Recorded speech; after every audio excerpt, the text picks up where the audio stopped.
Lo que no dice la lección, la cosmovisión bíblica, lección 12.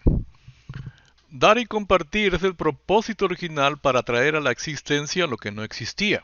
En una palabra, crear. Y esto, dar y compartir, es una particularidad propia de ágape, amor, que es la mismísima naturaleza de Elohim Dios, y se produjo, crear, a través de la planificación y preparación de Elohim Dios, y constituyó este solo y único plan, el cual tiene un solo y único objetivo, con un solo y único propósito.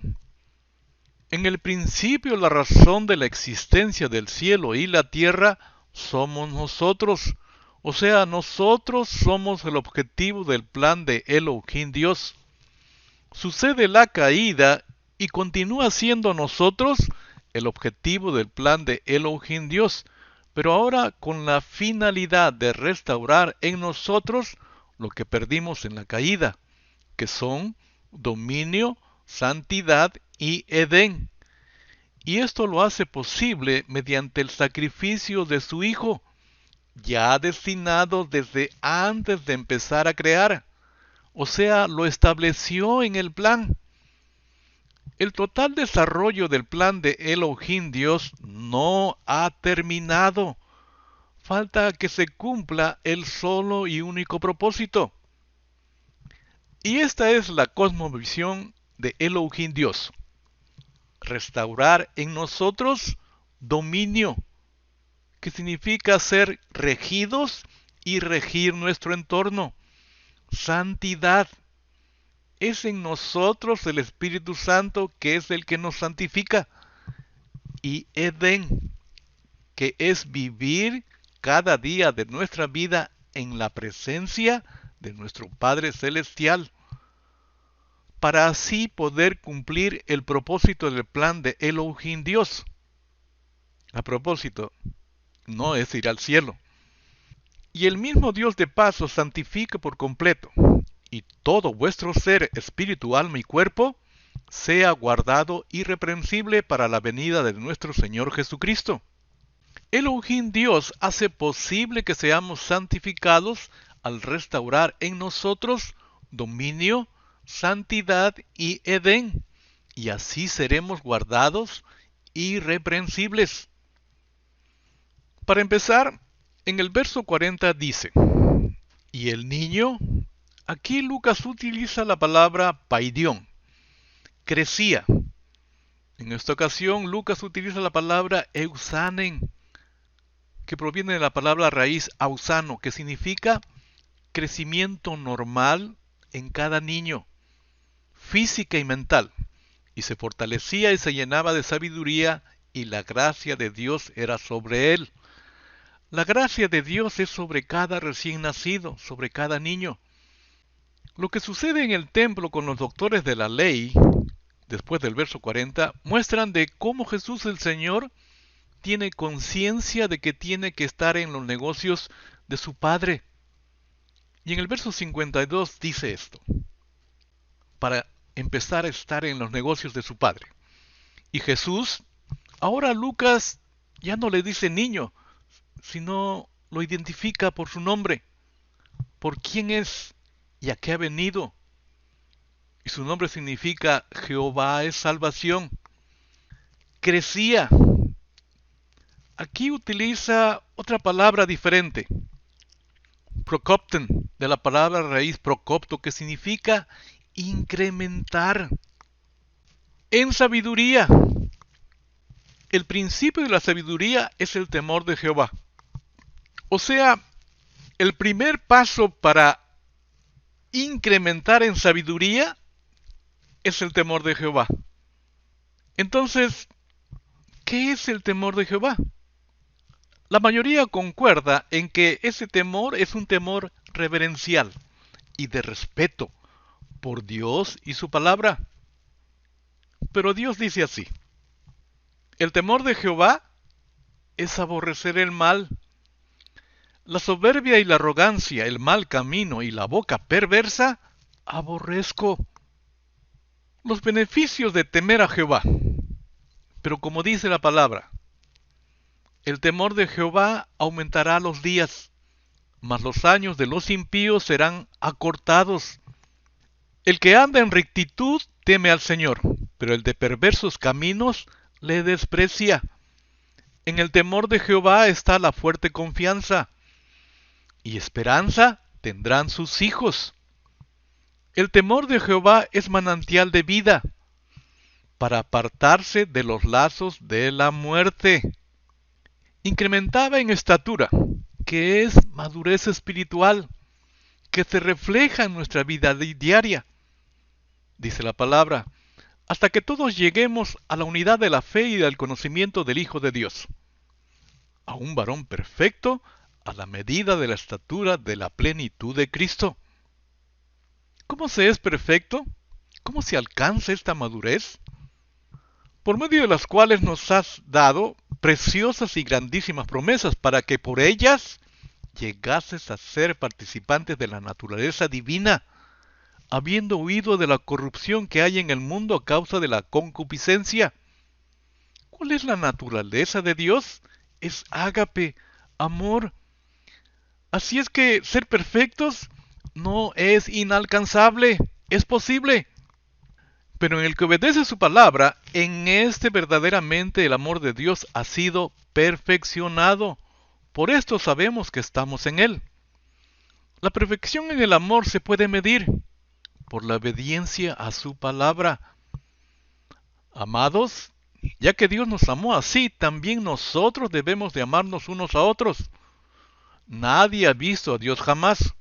Si nos amamos unos a otros, Dios permanece en nosotros. O sea, antes de ver a la persona, debemos de ver a Elohim Dios en nuestro prójimo.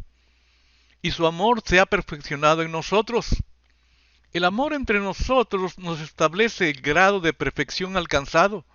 También amor ágape no se pasa por transfusión u ósmosis. Se perfecciona. Dice la palabra que el fruto del Espíritu Santo es ágape, amor. Si es fruto, antes de ser fruto, ¿qué es? Árbol. Antes de árbol, ¿qué es? Y así sucesivamente, hasta llegar a ser semilla. Y esta es sembrada por el Espíritu Santo a través de la relación. Incrementaba en gracia para con Dios y los hombres. Dice la palabra. Ahora pues, si ella ha hallado gracia en tus ojos, te ruego que me muestres ahora tu camino para que te conozca y halle gracia en tus ojos. Y él respondió, mi presencia irá contigo y yo te daré descanso. Crecer en gracia para con Dios es conocerle y andar en su camino y con ello vivir en su presencia. Esta forma de relación es vertical, que se manifiesta en nuestra relación con nuestro prójimo, horizontal, a través de dos principios. No pensar mal de nuestro prójimo, Zacarías 7:10, y no ser parcial con nuestro prójimo. Santiago 2:9 dice que es pecado. A propósito, ser parcial con nuestro prójimo es la forma más mínima de odiar. La restauración en los apóstoles se realizó en 50 días. Pentecostés fue la manifestación de esa restauración. En ese día cumplió su promesa el Padre hecha a nosotros. Y si esto es lo que quería el Padre, es lo máximo. La pregunta es, ¿por qué querría esto, el bautizo del Espíritu Santo, para nosotros? Según Pedro, fue el cumplimiento de la profecía de Joel, Pentecostés, el bautizo del Espíritu Santo. El prerequisito para ser bautizados por el Espíritu Santo es que tengamos el fruto del Espíritu. Así es que lo que santifica no es lo que haces, solamente te hace religioso, sino quien vive en ti. Y llamando así a toda multitud les dijo, oídme todos y entended. Nada hay fuera del hombre que entre en él que lo pueda contaminar, pero lo que sale de él, eso es lo que lo contamina al hombre. Si alguno tiene oídos para oír, oiga. Él les dijo, ¿también vosotros estáis así sin entendimiento? ¿No entendéis que todo lo que de fuera entra en el hombre no le puede contaminar? Porque no entra en su corazón, sino en el vientre y sale a la letrina. Esto decía haciendo limpios todos los alimentos. Pero decía que lo que del hombre sale, eso contamina al hombre. Porque de dentro del corazón de los hombres salen los malos pensamientos, los adulterios, las fornicaciones, los homicidios, los hurtos, las avaricias, las maldades, el engaño, la lascivia, la envidia, la maledicencia, la soberbia, la insensatez. Todas estas maldades de dentro salen y contaminan al hombre. Amado, yo deseo que tú seas prosperado en todas las cosas y que tengas salud, así como prospera tu alma. Hay una estrecha relación entre prosperidad y tener salud y que prospere el alma. En otra parte dice, y será como árbol plantado junto a corrientes de aguas, que da su fruto a su tiempo y su hoja no cae. Aquí prospera el alma, y todo lo que hace prosperará, prosperado en todo. Pero el que no es espiritual no puede recibir esas verdades de parte del Espíritu de Dios. Todo les suena ridículo y no pueden entenderlo, porque solo el que es espiritual puede entender lo que el Espíritu quiere decir. En cambio, el espiritual juzga todas las cosas, pero él no es juzgado de nadie. Pues ¿quién puede conocer los pensamientos del Señor? ¿Quién sabe lo suficiente para enseñarle a Él? Pero nosotros tenemos el Espíritu de Dios y por eso pensamos como Cristo. ¿Cómo sabemos que no somos espirituales y por ende no tener la mente de Cristo? Hermanos, antes no les podía hablar como gente espiritual, sino como los que todavía no han crecido espiritualmente, es decir, como a bebés en Cristo, inmaduros, carnales. Os di leche porque no podíais asimilar alimento sólido, ni podéis todavía, pues todavía no sois espirituales. No siguen al Espíritu. Aún hay envidias y peleas entre ustedes. ¿No demuestra eso que todavía no han crecido espiritualmente y que actúan como cualquier otro del mundo? Cuando uno de ustedes dice yo sigo a Pablo y otro dice yo sigo a Apolos, actúan como la gente del mundo. Hacer grupos es del mundo, muestra que se es inmaduro, no espiritual. Digo esto, hermanos míos, porque los de Chloe me han informado que hay divisiones entre vosotros. Algunos de ustedes dicen yo soy seguidor de Pablo, otros dicen yo sigo a Apolos, o yo sigo a Cefas, o yo sigo únicamente a Cristo. ¿Acaso Cristo está dividido en facciones? ¿Fui yo Pablo crucificado por ustedes? ¿Fue alguno de ustedes bautizado en el nombre de Pablo? Por supuesto que no. Los que decimos que seguimos a Cristo debemos de fomentar la unidad. Así es que tomar únicamente leche, Cristo, no nos hace ser espirituales. O como dice el apóstol, pero nosotros tenemos el Espíritu de Dios y por eso pensamos como Cristo.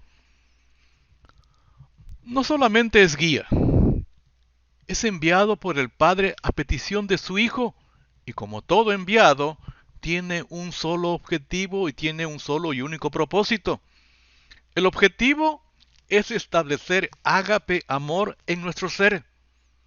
Y el propósito es cumplir la promesa del Padre que oísteis de mí. Es agente regenerador según la hermana White. No solamente guía. ¿Qué padre de vosotros si su hijo le pide pan le da una piedra? ¿O si le pide un pescado le da una serpiente? O si le pide un huevo, ¿le dará un escorpión?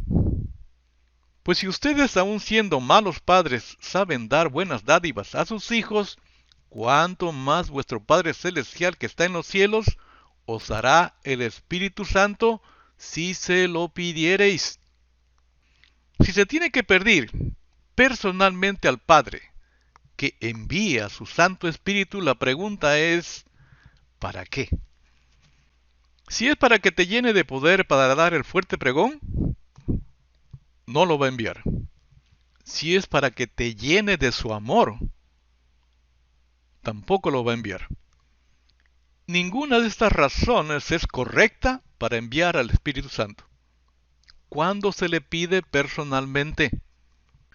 Lo primero que tenemos que preguntarnos es ¿por qué lo envía? Sabiendo esto, estaremos convencidos cada uno de nosotros personalmente para qué lo estamos pidiendo. Pero yo os digo la verdad, os conviene que yo me vaya, porque si no me fuera, el Consolador no vendría a vosotros, mas si me fuere, os lo enviaré. Y cuando Él venga, convencerá al mundo de pecado, de justicia y de juicio. O sea, lo primero que va a hacer el Espíritu Santo, lo primero, es redarguirnos de que estamos en el error en cuanto al pecado, a la justicia y el juicio. Un ejemplo. En cuanto al pecado, porque ciertamente no creen en mí. Un mandamiento nuevo os doy. Mandamiento es ordenar, es una orden. De que os améis los unos a los otros, que como yo os he amado, así también os améis los unos a los otros. Si alguien es parcial con su prójimo, no está cumpliendo esta orden. Ser parcial es hacer acepción de personas. Y Santiago dice que es pecado.